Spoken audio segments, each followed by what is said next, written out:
G'day everyone, this is Einke here. Welcome to Investor Journeys, where we chat with everyday Aussies and seasoned investors about their property journeys, the wins, the stuff ups, and everything in between. Whether they've got one property or a whole portfolio, we dive into how they did it, what they've learned, and what their journey's been like so far. No fluff, just real stories from real people. So let's get stuck in. Hey everyone, welcome to the Investor Journeys podcast, episode 2. This is just a place where we have real conversations with people who have built property portfolios, whether they've built one property, 5 properties, 10 properties. It's really just to get a view of what their journey has been like, just honest stories about what's worked, what hasn't, lessons picked up along the way. So if you're thinking of investing or in the game, I reckon you're going to get something out of it. So let's just jump in. Today's guest has got a great story to share. So welcome, Akshay. Thanks for coming on. We've sort of known each other now for a while through a mutual friend. It's been a while now, hasn't it? Has been a while, yeah. From Auckland now, so it's been over a decade, I'm sure, more than a decade, yeah. Yeah, I still remember we pretty much crossed paths in Gold Coast, I think, and going on all those rides and everything. So that was a while ago. Jesus, that's I'd say good 15, 20 years now. 20 years ago, yeah. Yeah. So tell me, Akshay, where are you now at the moment? Yeah, so based out in Brisbane, in Queensland, so been here for the last 13 odd years, and then I was there for a year prior in Melbourne as well, which is also where we sort of crossed paths again briefly. But so been moved in single and then got married along the ways, had a couple of kids. So just, progressing through like the day to day in a way, but like work as a project manager as a day job. Yeah. And basically have set ourselves up really in Brisbane as a base for us. So it's a place that we call home and has felt that way for a while now. So yeah. Yeah, I'm surprised it's now been 13 years in Brisbane. That seems like just the other day I was talking to you in Melbourne and now it's 13 years in Brisbane. So did you envisage being in Brisbane that long or you always had your set sights there? I never really came in with any set plan to say. Like when I moved here, obviously moved in single. The idea was I just moved to the company that I was working for at the time. And I guess it worked out okay because a lot of the like friends from New Zealand who had moved over, a lot of them came over to Brizzy. And like over the years, and especially in the last few with the whole COVID movement, like you've had even more of an influx of people come through. So like it's more of a community here now. I guess never really came in with any hard or fast rules around wanting to stay in any set place, but it's just so worked out that Brisbane's been home for the last 13 years now. Yeah. Yeah, that's just the way it goes. I'm sure over the last 13 years, you've seen a lot of Brisbane change in that time. We're talking about the population, but just the general city. I remember going there, about 10 years ago. And then I was there last few years doing research and it's just completely changed the CBD and a lot of the outskirts as well. Yeah, it's definitely seeing a lot of change. Yeah, and even as we speak, with all the interstate movement, especially during that COVID period, like I think you can see it on the roads. It getting a lot busier and people starting to complain about it nowadays. But I think it's good for the city, overall sense. I think it's, yeah. But there's definitely some growing pains, I put it that way. And as it sort of embraces, hopefully, for what comes as Olympics in 7 years' time, it's hopefully braced for it. Yeah, that's a massive event. So it's exciting times. So actually tell me a little bit about yourself as growing up. You're from New Zealand, but when did you move over to New Zealand? And what I'd like to know also is about your sort of money background in terms of, did you ever talk about money with your family? Was it a bit of a taboo subject? Give me an insight in Akshay's young life there. Yeah. So was born in India, lived there for the first 12 years of my life, 12, 13 years of my life, and then moved to New Zealand in the early 2000s and was based in New Zealand for the next, say, 10 years. And then I moved to Australia. So actually now I've lived in Australia longer than I have in New Zealand, or actually even for that matter than India. So Australia's probably be the longest now. But like in terms of growing up, the relationship with money, mine's always been like mom's an accountant. So that's one of the things that comes as you're very like, and I guess also being the oldest in the family, like I'm the oldest of 2 in the family. So I have a sister. I was always aware of what the financial situation of the family was and where we were. And it was difficult, especially when we moved from India to New Zealand, that initial few years, as you can probably associate, I don't know, like the initial struggle for an immigrant family moving into a new country, it takes a while for you to set up your base and then And like, I think I did learn a lot about the fact that like we were pretty decently okay, I guess, in India, but coming to New Zealand, you felt like you sometimes did want for more, but like you knew where you stood and what you were trying to do or what we wanted to set ourselves up for. So yeah, there was always that thing about saving for the future, making sure we're setting up a solid base for ourselves so that we can set ourselves up for success later on. So that's always been my mindset around like I'm a conservative guy in that sense, like where I don't go extravagant with my spending and luckily I have a partner who's along the same, lines as me, who grew up in a similar sort of a thing where it was not always easy. Things never got handed out to us. Like we had to earn our own place. So yeah, we luckily both my partner and I, like my wife and I, we both are on the same page with regards to making sure we try and set ourselves up for a base. But I think I was probably the proponent in our relationship really around the person who saw investing, like whether it was property or any other means, as being thinking about the future as to what it needs to happen. But I think obviously without her support, none of this would happen. So it's a mutual relationship there. And yeah, I think in terms of the general premise, yeah, like I've seen also my parents, my dad and my mom, and even the extended family was always invested in property of some form, whether it was in India or elsewhere, because they always saw it as an asset class that always, not always, it has a high level of stability in that sense. There's a physical asset associated with it. And there's the appreciation that they've seen, like you've seen some of the investment, some work out, some don't. But the ones that do work out really well in some cases. So I've seen that happen with my parents as well. So I think I've always looked at property investing as one of the many ways of doing it, but it's definitely one of the biggest part of our portfolio, the way we. Yeah, absolutely. I think anyone who gets into property, it becomes quite a big piece of, what their investment portfolios. So I would like to do a shout out to Rima as well. She's obviously been part of the journey. I've had the pleasure of meeting your wife, Rima, and we'll hopefully get her on it maybe in the future. But it sounds like you guys have been able to have a solid partnership there in terms of thinking about your financial future and getting into what now is a pretty good portfolio. So good segue there, Akshay. So when did you've explained why you were thinking about property, but I'm assuming at the moment you were thinking of buying your own place first. Is that what happened? Yeah. So I think it's that Asian mindset, right? Or Indian mindset or whichever around you need to have your own place that you own. So I think we never really went in, as I said, when we were speaking earlier on, like we just stumbled into the journey a little bit. Like we started off with, we didn't want to rent. We didn't want to pay someone else's mortgage as the mindset. And then we ended up buying our first property in 2016 now, I think. Yeah, 2016. And yeah, and then yeah, the intent was like, it was like, I always told my wife that it was never about a forever home sort of a situation. I always said, there'll be something else. This is just the first start. And the idea is to try and build something in the future. We just didn't know how to go about it necessarily as well. And I guess all the subsequent ones, like the one that then followed, was almost a little bit of I guess a bit of a dumb luck, I would say, because our situation demanded that we had a growing family and that we wanted to be in a better school catchment. And then we were like, okay, let's look to buy another one when we were able to afford it, when she had come out of maternity leave and then she had some continuous income stream that we could show. So yeah, then we ended up buying another property in 2020, which is currently where we're living as our owner occupied. And then after that, I guess we were waffling through trying to think of whether we could look at investment as we went down the line. So your first two properties, your first principal place of residence in 2016 was in Brisbane. Whereabouts was that? In 17 Mile Rocks. 17 Mile Rocks, yeah. And then from there, I'm guessing you upgraded that one to another one in Brisbane again, 2020. Yeah. And where's that one located?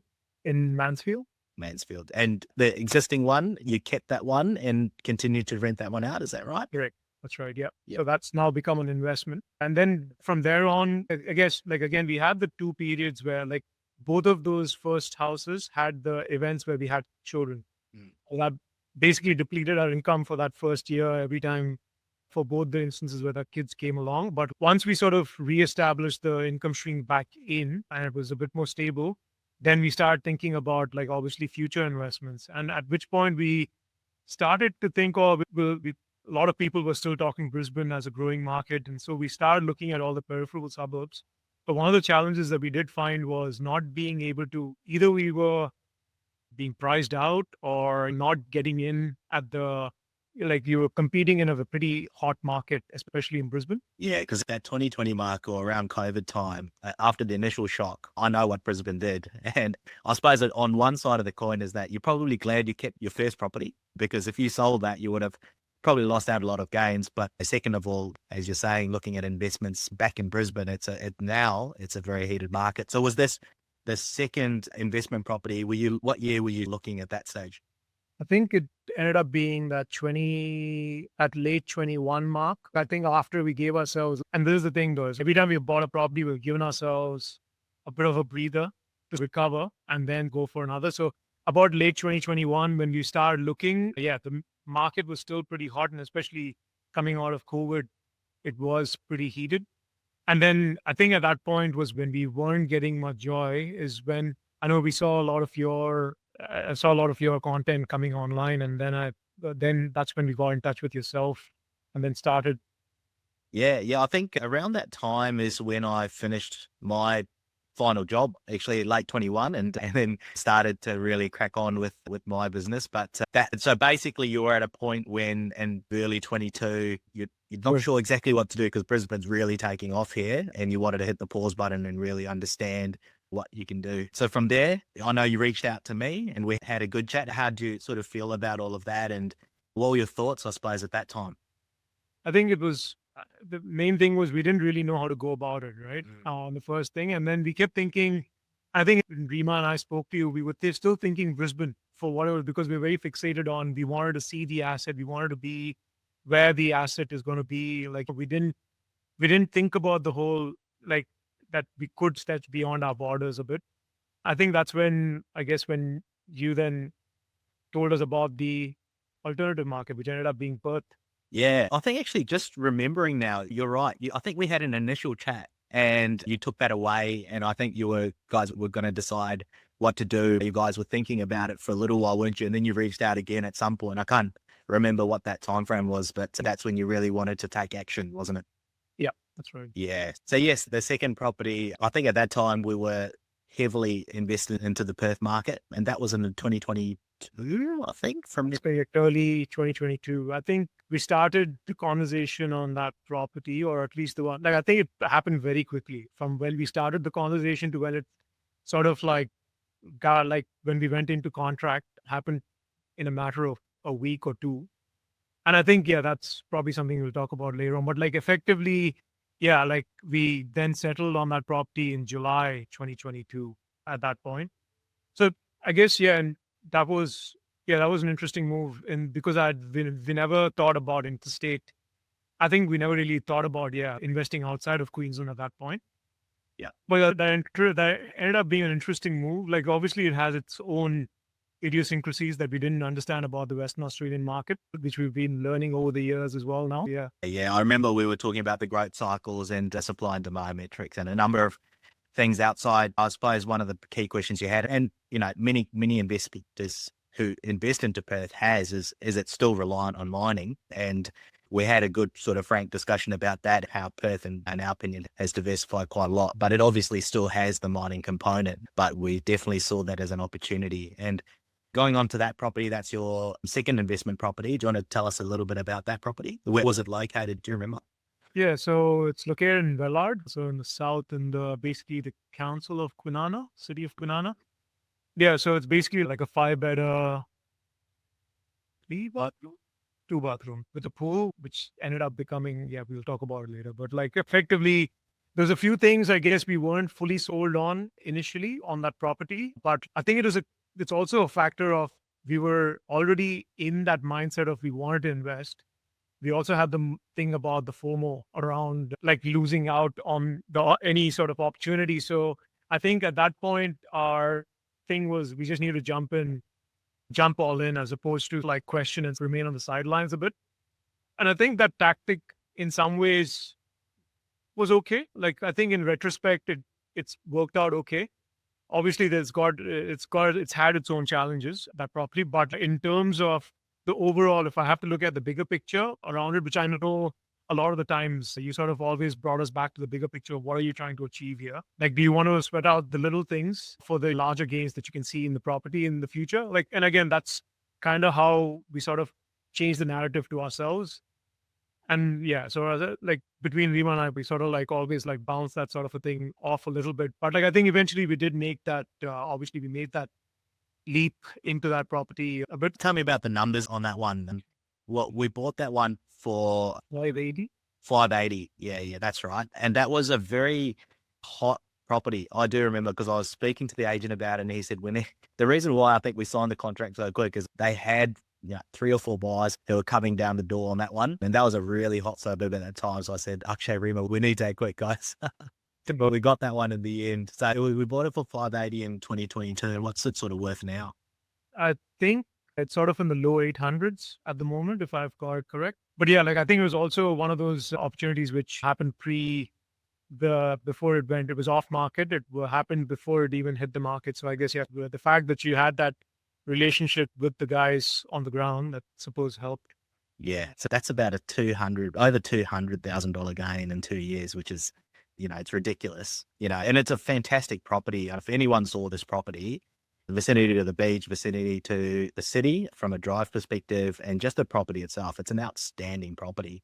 I think you hit on a really good point though, Akshay. Looking at the maintenance side of things, I can completely understand because I know when I started out building a portfolio, when a lot of our clients start building portfolios, sometimes those little things can be really frustrating, and especially when they're sometimes compounding in terms of some maintenance issues here and there. But, once you start to build that portfolio, you realize fairly, like you just mentioned, how that is fairly insignificant when you start seeing the bigger picture and some of these gains that you get, and especially when you start compounding that through this property, but other properties as well, would you say? No, I'd say like, yeah, like there definitely short-term pains in a lot of these kind of things. But yeah, I think as you said, like for us, like I keep always getting back to what are the long-term sort of gains. And I always see this as at least the thing with investment is at least some of these are tax deductible, a lot of these sort of expenses. So at least that gives you something, I guess. But like at the end of the day, as long as it sort of gives us the means to sort of then move on with the next one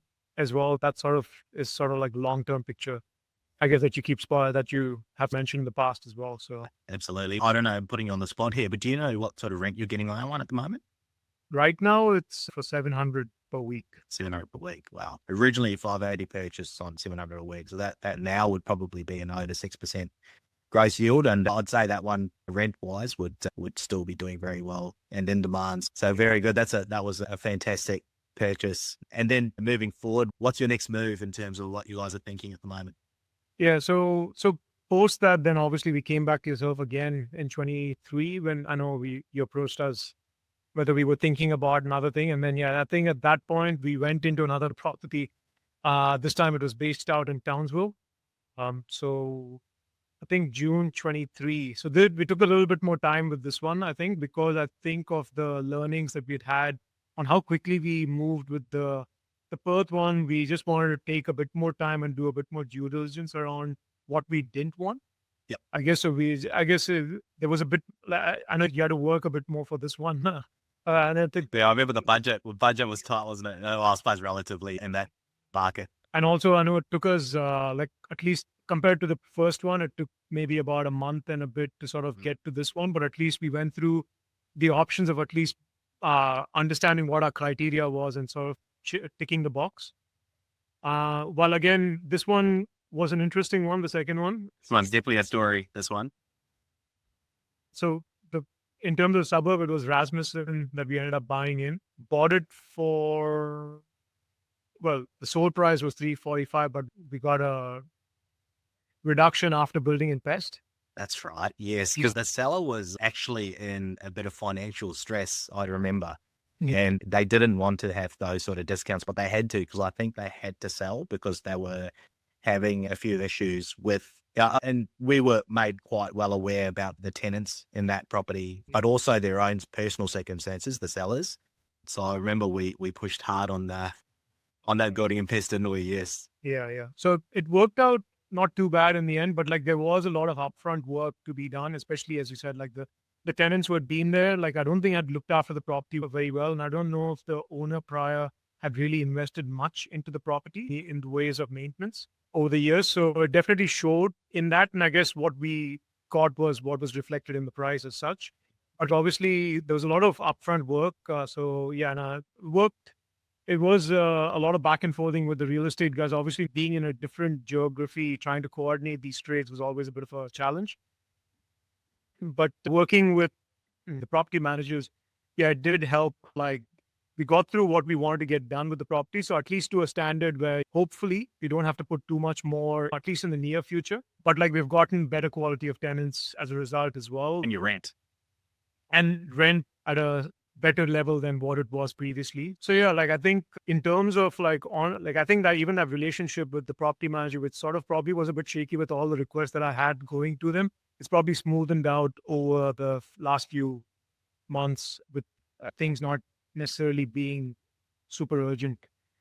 So yeah, I think even that property, as you said, sold price was 345. And I guess if I was to put a value on what it might be worth in today's market, it might be in the high 400s or low 500s, if I've got correct. Yeah, I would honestly say it would probably be close to the mid 500s based on the work that you've done. And it's hard when you look online, because when you look online for online vals, especially in pretty hot markets as Townsville is at the moment, the reflected automated prices don't catch up to what's actually happening on the ground. But not only that, it hasn't taken into account your innovation that you've done as well, albeit cosmetic. So based on what we're seeing in the market in terms of comparables, definitely sitting in the mid 500s. And I remember actually seeing a article online, a few articles actually about Rasmussen, and it's actually the top performing suburb in regional Queensland. So I feel like we've hit that one really well. Obviously, there was an opportunity that we saw. I think when we were looking at the time,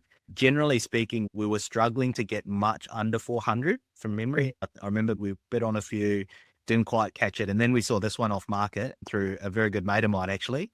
And then we managed to grab this one at an absolute steal, in my opinion, at 345, got another 20K off, and you put that back into the property. And I think you guys have done really well. And I'd say that one will still continue to grow over the next few years as well. But yes, I appreciate there's definitely been a little bit of anxiousness, stress with that one. But I think as long as we're aware of what the situation's like, and it's not caught you by complete surprise, I think you guys had managed that well with the property manager. Yeah, I think as you said, like we knew what we were signing up for in this one. So much to my wife's initial hesitance, but like we're like, we're not going to make much if we don't put in some money in it. So that was effectively the strategy there. Yeah. And do you know what that's rented for now? Yeah, it's currently rented for 470 per week, which again I had to push for because I just had to push for as much as we could on that one. But I think it's probably worth more if it was to be put back in the market. It will be. again. I can safely say that now. That seems under rented to me. So probably at your next review, you can probably put that one again. That's the beauty of it. Exactly. Yeah. Oh, fantastic. So now you've got 3 investment properties. Do you know what they're all valued at? You've obviously got your Brisbane one that you originally had, and then your Perth one and this one. I suppose the Perth one and this one would be circa 1.3, 1.4 mil. I'm not sure how much your Brisbane one's worth. Yeah, it's just sub mil at the moment. So yeah, so I think we're sitting at about 2.3 or thereabouts in terms of just those investment properties. Yep. Yeah. And yeah, I think we'd be just upwards of about $1 million on the equity on it. Just on the equity, yeah. But yeah. About a bit more than, yeah, no, I think I'd say more like, yeah, about that. Yeah. In terms of equity, yeah. Geez, you guys are doing pretty well, especially, I suppose the first one was by default, but you've really accelerated that equity over the last few years, which is fantastic. Do you guys have any sort of thoughts at the moment on your current portfolio and where you're thinking of going at this stage? Yeah, I think like at the moment we've sort of taken a bit of a pause just to sort of like spend a bit more time traveling, and so we have plans to travel a few times this year and also sort of do some renovation works on our current owner occupied. But like my eventual goal is to always buy an investment property. Like I find putting money into your own owner occupied is wasteful in a way, but like that's my opinion. But like effectively, yeah, like the intent for me is to try and make it as much as possible. Like effectively want to get to a point where we can at least like have the choice, have enough passive income to be able to have the choice to reduce our workload, or choose to, if one of us chooses not to work, then at least have that freedom to do that. Yeah. which currently we don't. Well, you're on the right track, let me tell you, especially with the properties you've got. And I certainly see that near future for you guys. It sounds like you guys are doing fantastic in terms of what you've been able to achieve. There's not many that have got to 3 investment properties, let alone looking for more. And it's out, your properties are all in different areas as well. So they're quite diverse in terms of where they're located. And I think you guys are well on the way to get to that goal. Yeah, hopefully. Fantastic. Well, thanks, Akshay. We really appreciate your time. Appreciate you guys being open and delving into your own portfolio. I'm sure our listeners will get a lot out of that. So thanks so much for coming on to the podcast. I appreciate you having me on the podcast. No worries. And to everyone out there, thanks for listening in. I hope you got a lot out of that one. Feel free to review on your platform of choice, and no doubt we'll see you in the next episode. Cheers. Hey guys, thanks for tuning in. If you enjoyed the chat, feel free to drop us a rating on Spotify or wherever you listen. It helps us reach more listeners to help them with their journey. Catch you in the next episode.